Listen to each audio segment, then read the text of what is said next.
પ્રકરણ નંબર 10 મારી દિનચર્યા સમય.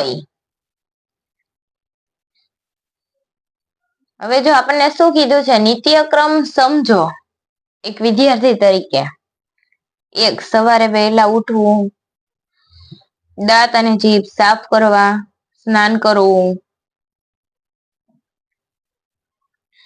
તૈયાર થવું, નાસ્તો કરવો, શાળાએ જવું, શાળામાં ભણવું, બપોરે ભોજન કરવું, શાળાએથી પાછા ઘરે ફરવું, મિત્રો સાથે રમવું, ગૃહ કાર્ય કરવું અથવા અભ્યાસ કરવો અને રાત્રે વહેલા સૂઈ જવું. આ શું થયું? તમારી દિનચર્યા રોજબરોજની. ત્યારબાદ નિત્યક્રમ પ્રમાણે આપેલ બોક્સની અંદર ક્રમ લખો.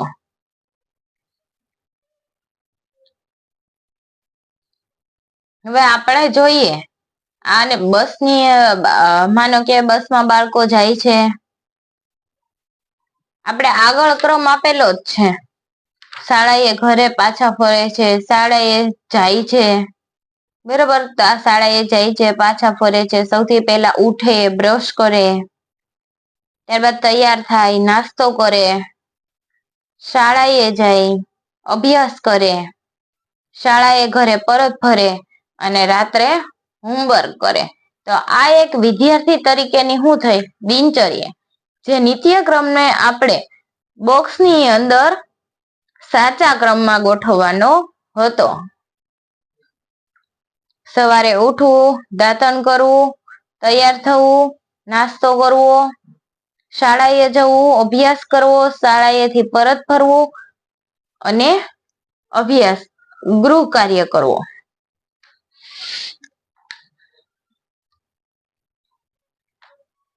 ત્યારબાદ નિત્યક્રમ પ્રમાણે થતી પ્રવૃત્તિ માટે આપેલ બોક્સમાં સાચું કરવાનું છે. તો સવારે આપણે શું કરીએ? ટીવી જોઈએ, ખાઈએ, સૂઈએ કે બ્રશ કરીએ? બ્રશ કરવું. 3. નિત્યક્રમ પ્રમાણે બપોરે થતી પ્રવૃત્તિ, બપોરે થતી, જો આમાં સવારે થતી, આમાં બપોરે થતી પ્રવૃત્તિમાં સાચાની નિશાની કરવાની છે. તો જો તો આમાંથી બપોરે કઈ પ્રવૃત્તિ કરવાની હોય? જમવાની. સરસ. ત્યારબાદ નિત્યક્રમ પ્રમાણે સાંજે થતી પ્રવૃત્તિ. સાંજે સુવાનું હોય,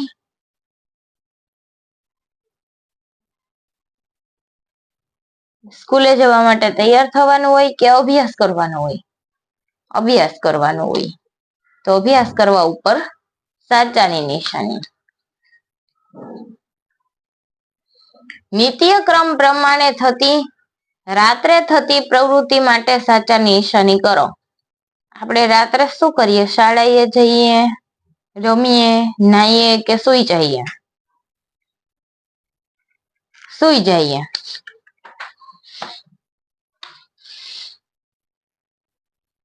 ત્યારબાદ પ્રશ્ન નંબર 6.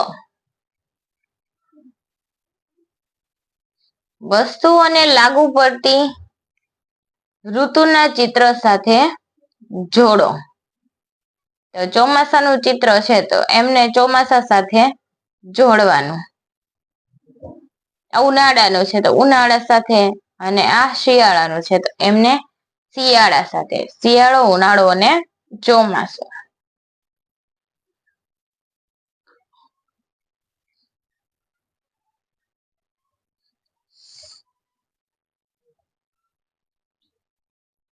ત્યારબાદ છે પ્રશ્ન નંબર 7. વસ્તુઓને લાગુ પડતી ઋતુના ચિત્ર સાથે જોડો. ચલો આપણે જોઈએ. ટોપી. ટોપી આવી સમર કેપ છે એ ક્યારે જોઈએ? ઉનાળામાં. છત્રી ચોમાસામાં. આ ગરમ ટોપી શિયાળામાં. મફલર શિયાળામાં. પછી સમર સૂટ સમરમાં અને વિન્ટર જેકેટ વિન્ટરમાં. ત્યારબાદ આવા ચપ્પલ છે સમરમાં. આવા બૂટ છે શિયાળામાં. ત્યારબાદ આ જુઓ તો વિન્ટર. હાથ મોજા વિન્ટરમાં. ત્યારબાદ આ નાની એવું શોર્ટ છે ઉનાળામાં અને આ સ્કર્ટ પણ ઉનાળામાં.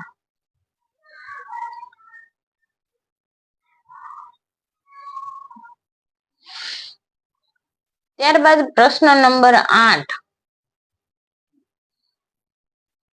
ચિત્રનું અવલોકન કરી આપેલ બોક્સમાં વધુ સમય લેતી પ્રવૃત્તિ માટે સાચું તથા ઓછો સમય લેતી પ્રવૃત્તિ માટે ખોટું કરો.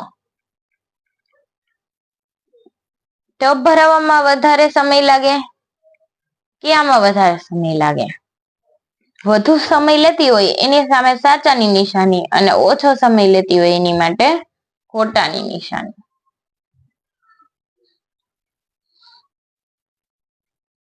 ત્યારબાદ એકડા બોલવામાં કે શૂઝ બાંધવામાં વધુ સમય શેમાં લાગે? એકડા બોલવામાં. શૂઝ બાંધવામાં ઓછો સમય.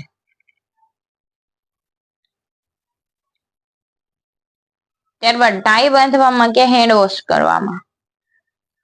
ટાઈ બાંધવામાં વધારે, હેન્ડ વોશ કરવામાં ઓછો. ત્યારબાદ આ જેકબોર્ડની અંદર વધારે સમય ઓછો સમય લાગે. ઓછો સમય આમની અંદર. અને આ હાથે તરવામાં વધારે સમય.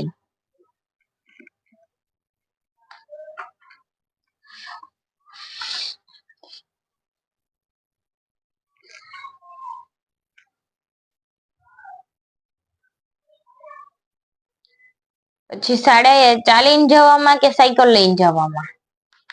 ચાલીને જવામાં વધારે, આમની અંદર ઓછો સમય.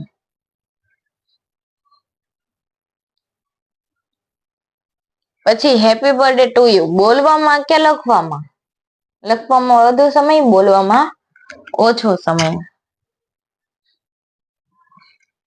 પછી ખાવામાં વધારે સમય, પાણી પીવામાં ઓછો સમય.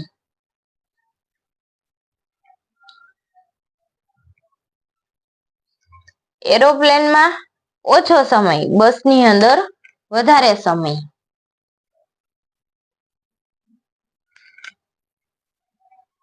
ત્યારબાદ સાયકલ લઈને વધારે સમય, સ્કૂટરમાં ઓછો સમય.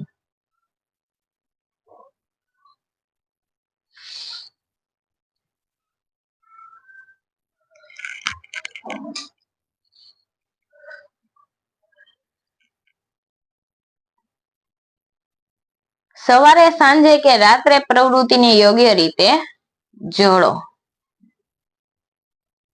બ્રશ સવારે. પછી ઉઠવું સવારે.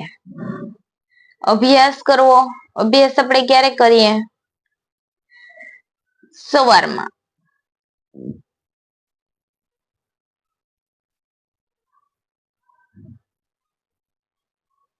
પછી શાળાએ જઈએ સવારમાં, અભ્યાસ કરીએ સવારમાં. સાંજે રમવા જઈએ. રાત્રે ટીવી જોવાનું અને સૂઈ જવાનું.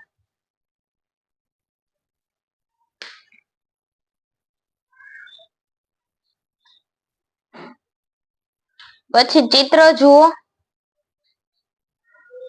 અને પિતાજીની દિનચર્યા માટે 1 થી 4 ક્રમ લખો. આપણે આપણી દિનચર્યા લખતા હતા, હવે કોની લખવાની છે? તમારા પિતાજીની. ચલો. ઓફિસ જઈ સવારે પેલા નાસ્તો કરે, પછી ઓફિસ જઈ, બંનેને ભણાવે અને સૂઈ જાય. ચલો નાસ્તો કરે, ઓફિસ જાય, બંનેને ભણાવે અને સુઈ જાય.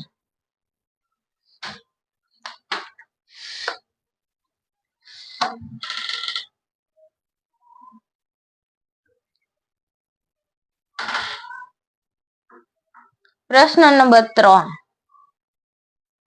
નીચેનામાંથી જે વસ્તુઓ અથવા કપડાનો શિયાળામાં ઉપયોગ થતો હોય તેમાં લીલો અને ઉનાળામાં ઉપયોગ થતો હોય તેમાં લાલ તથા ચોમાસામાં ઉપયોગ થતો હોય એમાં વાદળી રંગ પૂરો. તો જુઓ તો મોજા, ટોપી, સ્વેટર આ બધાનો શેમાં ઉપયોગ થાય? શિયાળામાં થાય ને. ત્યારબાદ આ વાદળી કલર પૂર્યો એનો ઉપયોગ ચોમાસામાં થાય. છત્રીનો, રેનકોટનો, પછી સમર સૂટ, આ સમર ક્લોથ અને ફ્રોકનો ઉપયોગ ઉનાળામાં થાય. એની અંદર આપણે શિયાળામાં ઉપયોગ થતો હોય એમાં લીલો, આની અંદર લીલો, પછી ઉનાળામાં ઉપયોગ થતો હોય એમાં લાલ અને ચોમાસામાં ઉપયોગ થતો હોય એમાં વાદળી રંગ પૂરવાનો હતો. ત્યારબાદ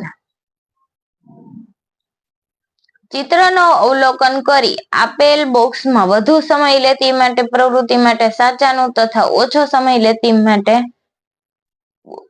સમય લેતી પ્રવૃત્તિ માટે ખોટાની નિશાની કરો. તો જુઓ તો ખાવાનું બનાવતા વાર લાગે, વધુ સમય લાગે, અને ખાઈ લેવામાં ઓછો સમય લાગે. પછી એરોપ્લેન, ટ્રેન અને બાઇક. તો બાઇકમાં સૌથી વધારે સમય લાગે, એનાથી ઓછો ટ્રેનમાં ને સૌથી ઓછો પ્લેનમાં.